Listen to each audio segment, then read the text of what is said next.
उत्तर प्रदेश के इटावा से उठी एक धार्मिक कथा ने अब जातीय राजनीति की शक्ल ले ली है। ब्राह्मण बनाम यादव का ये विवाद धीरे धीरे सियासी रंग में रंग चुका है। अखिलेश यादव खुलकर मैदान में है, जबकि धीरेन्द्र शास्त्री पर भी आरोप लगाए जा रहे हैं। 21 जून को इटावा के दादरपुर गांव में जो हुआ वो महज एक कथावाचक की पिटाई का मामला नहीं रहा। अब ये सवाल बन चुका है, क्या इस विवाद के पीछे गहरी रणनीतिक पटकथा पहले से तैयार थी? आइए जानते हैं। 21 जून को इटावा के दादरपुर गांव में एक यादव कथावाचक की कथित तौर पर पिटाई हुई। आरोप है कि ब्राह्मण समुदाय के लोगों ने एक यादव युवक को कथा सुनाने से रोका। देखते ही देखते ये मामला तुल पकड़ गया और सोशल मीडिया से लेकर सियासी मंच तक इसकी गूंज सुनाई देने लगी। इटावा, जहां ब्राह्मण और यादव आबादी लगभग बराबर है, वहां ऐसा विवाद क्यों भड़का? जबकि पूर्वांचल के गोरखपुर, आजमगढ़ जैसे जिलों में जहां जातीय वैमनस्य की पुरानी पृष्ठभूमि है, ऐसा कुछ नहीं हुआ। विश्लेषकों के मुताबिक इटावा का सामाजिक आर्थिक संतुलन और शिक्षा का स्तर ऐसा है कि इस तरह का टकराव वहां आमतौर पर नहीं होता, लेकिन इस बार मामला अलग है। ज्योतिष पीठ के शंकराचार्य स्वामी अविमुक्तेश्वरानंद का बयान भी इस आग में घी डालने जैसा रहा। उन्होंने कहा कि भागवत कथा सिर्फ ब्राह्मण ही बांट सकते हैं। बाद में उन्होंने इस बयान को शास्त्रीय तर्कों से लपेटते हुए कहा कि निष्काम कथा कोई भी सुना सकता है, लेकिन सकाम कथा ब्राह्मण ही पढ़ेगा। उनका ये बयान तब आया जब राजनीति गरमाने लगी थी। उन्होंने भी मान लिया कि विवाद की जड़ राजनीति है। दरअसल इस समय राजनीति में ब्राह्मणों की भूमिका हाशिए पर है। एक दौर था जब यूपी से लेकर मद्रास तक ब्राह्मण मुख्यमंत्री होते थे।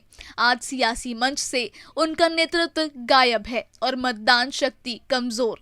उत्तर प्रदेश की बात करें तो 1990 में जब मुलायम सिंह यादव सत्ता में आए, तब से ही यादव और ब्राह्मणों के रिश्तों में तल्खी आई। खासकर इटावा, मैनपुरी और एटा जैसे जिलों में, जहां चौधरी ब्राह्मणों का वर्चस्व हुआ करता था। धीरे धीरे यादवों की संख्या और राजनीतिक ताकत बढ़ी और ब्राह्मण हाशिए पर चले गए। कांग्रेस और भाजपा के पतन के बाद ब्राह्मण बसपा की ओर भी मुड़े। लेकिन उत्तर प्रदेश की बात करें तो 1990 में जब मुलायम सिंह यादव सत्ता में आए, तब से ही यादव और ब्राह्मणों के रिश्तों में तल्खी आई। खासकर इटावा, मैनपुरी और एटा जैसे जिलों में, जहां चौधरी ब्राह्मणों का वर्चस्व हुआ करता था। धीरे धीरे यादवों की संख्या और राजनीतिक ताकत बढ़ी और ब्राह्मण हाशिए पर चले गए। कांग्रेस और भाजपा के पतन के बाद ब्राह्मण बसपा की ओर भी मुड़े, लेकिन वहां भी उन्हें स्थायित्व नहीं मिला। ब्राह्मणों को अब लगता है कि उनके पास न तो राजनीतिक नेतृत्व बचा है और न ही कोई ऐसा दल जो उन्हें सत्ता में भागीदारी दे। दूसरी ओर अखिलेश यादव ने उस पूरे विवाद में यादव कथावाचक का खुलकर पक्ष नहीं लिया, लेकिन धीरेन्द्र कृष्ण शास्त्री पर सीधा हमला बोला। उन्होंने कथावाचकों की मोटी फीस पर सवाल उठाए और आरोप लगाया कि शास्त्री जी अंडर टेबल 50 लाख रुपए तक लेते हैं। धीरेन्द्र शास्त्री ने भी पलटवार करते हुए कहा कि अखिलेश यादव अपने आरोप साबित करें। साथ ही ये भी दोहराया कि कोई भी जाति का व्यक्ति कथा बांट सकता है। लेकिन ये विवाद अब इटावा तक सीमित नहीं रहा। बिहार में, जहां यादव वोट बैंक है और ब्राह्मण भी निर्णायक संख्या में हैं, वहां इस मुद्दे पर लालू और तेजस्वी ने चुप्पी साध रखी है। तो इटावा की इस कथा ने एक बार फिर जातियों की सियासत को बेनकाब कर दिया है।